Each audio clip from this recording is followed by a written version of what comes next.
Life is all about perspective, man. I tell you that. Another weekend has come and gone, and another card show has come and gone for me. I had a card show today on Sunday, and foot traffic was quite busy, which is the opposite of what I had last weekend. And sales were a little bit lighter, which is the opposite of last weekend. So again, it's all about perspective. So I did have some great pickups again today. Another couple of really big stacks. I spent almost as much money as I brought in. So it's just turning into more inventory. I've got a lot of inventory right now, and I was really hoping to sell through quite a bit this weekend, but that's okay. I am taking stuff in, and I know that eventually that will sell. And I've got a ton of singles, and the more inventory I feel like I add, the better opportunity I have to sell. So as I continue down this path, I continue to buy more, and eventually I will sell more. Let's go ahead and get into my pickups today. There's a few things in here that I'm pretty excited about. And a lot of the stuff is just stuff that will sell, and that's really what it's all about. It's picking up stuff that I know will sell. All right, let's get into it. Before we get into it, I'll introduce myself in case you don't know. My name is Dell, and I sling cardboard to feed my kids. I recently went into trading cards full time, and I am sharing my journey along the way so you can see what I'm doing, and we can bounce ideas off of each other and pick up tips and tricks along the way and learn as we go. If that sounds like something you're interested in, I'd appreciate it if you would subscribe. Before we get into it, I will explain a little bit more. So the foot traffic was really busy. This show is always super busy, or at least it feels really busy. And a lot of it is because the card show setup is really tight quarters. They pack as many tables in there as they possibly can, and the hallways for people to walk through, the aisles, are really tight. It's really tight for the vendors as well. We don't have enough room to set anything behind us at all. So anything that you bring with you, see, I bring big totes. These totes right here that you see behind me. I bring these big totes with me to these shows, and usually I could set them behind me and not have to worry about them. But there's not enough room behind us, so I have to slide them underneath the table. And then it's just barely enough room to walk around me as the other vendor behind me is walking around there. So it's really tight. And then it's just as tight for the people that are walking up and down the aisles. I honestly, I want to give this guy a little bit of feedback. He's a fairly new a fairly new promoter around us. He's doing a great job. I love the idea of what he's got going on. He actually is renting a place out that has barbecue. We get free barbecue with the table. Every table gets a free voucher for food, which is awesome. First time they did free beer, which is even crazier. But I wasn't a part of that. And then they have bounce castles off for the kids too. So it's all indoors, and there's bounce houses going on at the same time, which is excellent for people that want to bring their kids. It's like $5 for a family, and they get to go bounce. Like my kids went with me. They were really excited to go to this show. Not only was Dylan walking around the show, but he also went to the jump houses and had a good time over there too. So I really enjoy this show. This show is excellent for a family. It's a family atmosphere, and it's excellent. But it is just I think he just needs to take one row of tables out, and I know that would cut his profit. That would cut the revenue that's coming in. Honestly, I think he could cut a row out and raise the prices on the tables, and it wouldn't hurt my feelings at all. So I know I'm just one vendor, but I got a feeling a lot of the other vendors would feel the same way. So you just would have to be on the ball and sign up for it early. Every show is completely different, and a lot of people have a different mindset than I do. So I just personally think that the comfort would be nice for the vendors and the customers as well, and it might make the money flow a little bit more. Now, again, I'm not complaining because it was a little bit of a lighter day. I like to be around $1,000 for a one-day show is a light day for me, and I was at $825. So when I have as much inventory as I have, I feel like I should do a little bit better than that. Again, it's just the way it goes. It is the summer months, and I'm not fretting over it. That being said, I sold $825, and I had almost $700 in pickups, 690 to be exact. So let's go ahead and get into those pickups, and I'll show you exactly what I picked up today. All right, man, you got to buy to sell, right? So we'll run through my pickups. This stack here is Pokemon pickups. This stack here is sports. It's a little bit lighter on the sports side today. Honestly, I didn't sell as many liquid cards as I usually do. I expected to move through a lot of liquid stuff today, and I didn't really, and that's okay. Oh, as I bump the camera, that's okay. No big deal. Move on to the next one. I've got a 2-day show next weekend, so I'm hoping for big things next weekend, and just let it go. All right, let's go ahead. We'll start with the sports pickups today. I'll show you what I picked up. Nothing crazy expensive in here, but all aces. Nolan Ryan, cheap. Colson Loveland. Bears do really well around me. Jahmyr Gibbs, numbered rookie, which is cool. Don't mind the case, it's a mess, but 1 out of 199. I like picking up Jahmyr Gibbs. I got a Nico Collins auto. Really cool Jalen Hurts, numbered to 10. You know I'm a sucker for those gold parallels. It is numbered to 10, so that's a good pickup. Case hit here, Lions, Jared Goff, mythical. Giannis, he's on a new team, but people will still be buying his stuff. We got an optic pink, numbered to 79.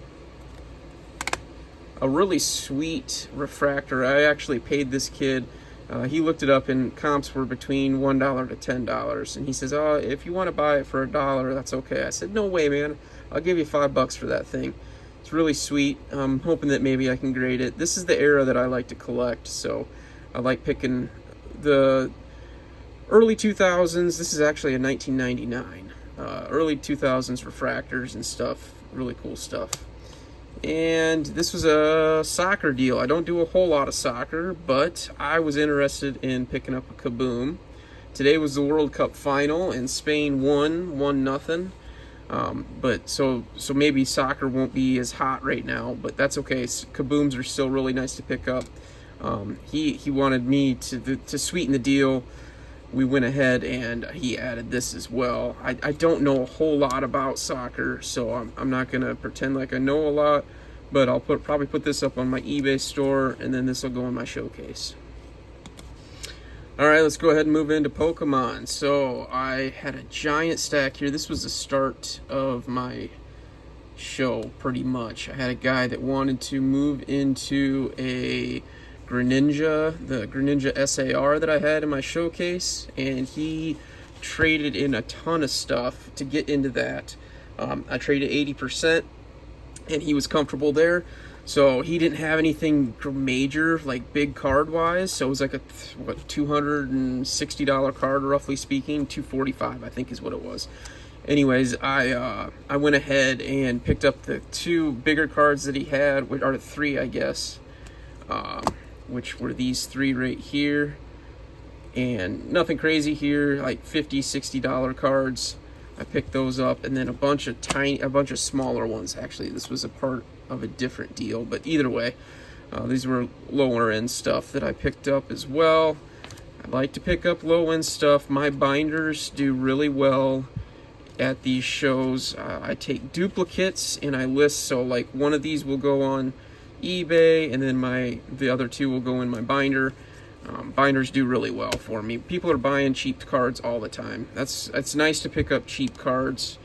$10, $20 and under is kind of my bread and butter for what sells at these local shows. So whenever I can pick up low-end stuff, and we're going to keep going. This is, I think this is all part of it too, honestly.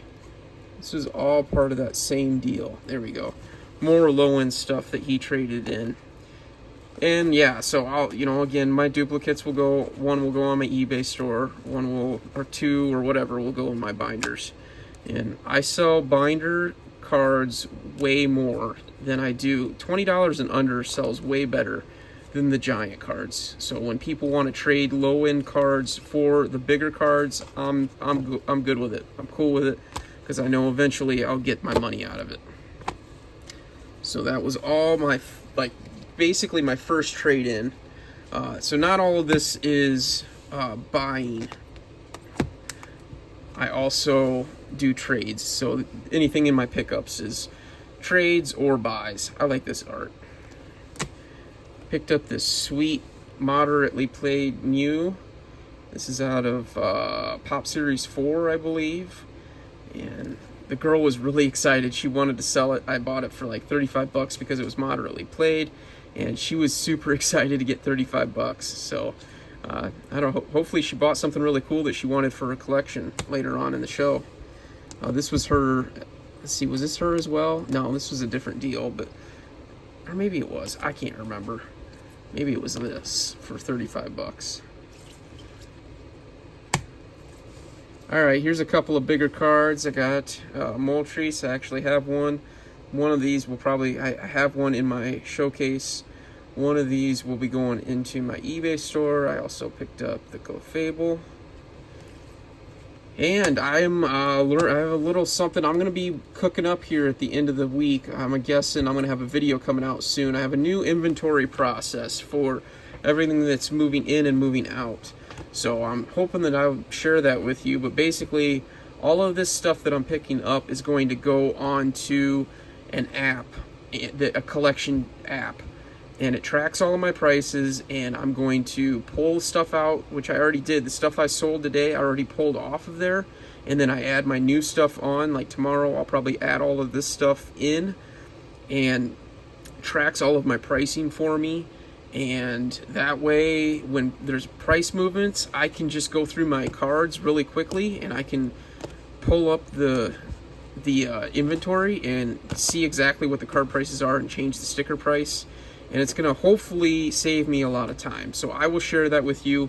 It's probably a step above what I was doing, and there's probably more steps to go because I think eventually I want to get to like a QR code or something on the back so that I can scan it and buy and sell and trade, all of that, and keep track of all of that. But right now, I'm going to share with you guys what I'm doing. Just a low budget friendly option for inventory and inventory tracking and price tracking, and I'll share it with you guys later on this week. But let's go ahead and keep going through these. So I picked up a lot of these Series 2s. I think we're kind of at a floor now where they're going to be, so I'm hoping that I can keep picking those up. People like to collect those sets, collect the whole set, so when they can find them in my binders, it's really nice. I like being able to complete people's sets for them. So like if they're missing this card, they can find it in my binder, and it's a lot of fun. All right, these next two are probably going in my PC because apparently I'm PCing Palkia now. These are really cool. I'm gonna have to consider it. I have a Palkia X also in my showcase, so that's the reason why I was really drawn to this, and I was like, well, I'm kind of collecting them now too, so I don't know, I'll make a decision. I like them, they're sweet. Picked this up from the new set. Paid really strong on it. The prices are 50% of where they were, which is wild to think they've dropped that much already. So I feel like now's a good time to buy, apparently, because I usually buy when it's like 40% of what the original asking prices were, and we're down 50% from the original. Wild. Everything is taking a nosedive actually right now, and people are getting nervous about it. I am not, because I see the foot traffic coming through the card shows, and the people are still really interested. So I'm not getting nervous. It's just summer months. So and the 30th is coming up, and the sports side is doing really well for me, so I'm not nervous at all. All right, this was, I like this guy. This guy always comes around this show, and I buy stuff from him every time. He has everything cleaned up and put in these card savers, and I pick out a bunch. Usually I pick up $200-300 from him. Really cool stuff, and stuff, I like to add stuff that I don't have, that you don't see very often. So That's kind of where I'm leaning towards. Get away from the common Pokemon cards and move into stuff that you don't normally see. Like, I really like that art. That's a sweet card. Alright guys, that is my pickup video for today. Yeah, I'll get that video out soon with my inventory tracker so you guys can kind of see what's going on and maybe learn from me as well. Look for that probably maybe Wednesday. That might be coming out. Until then, we will catch you on the next one, and I appreciate you guys watching my videos and keeping up with my content. We'll catch you on the next one. Peace.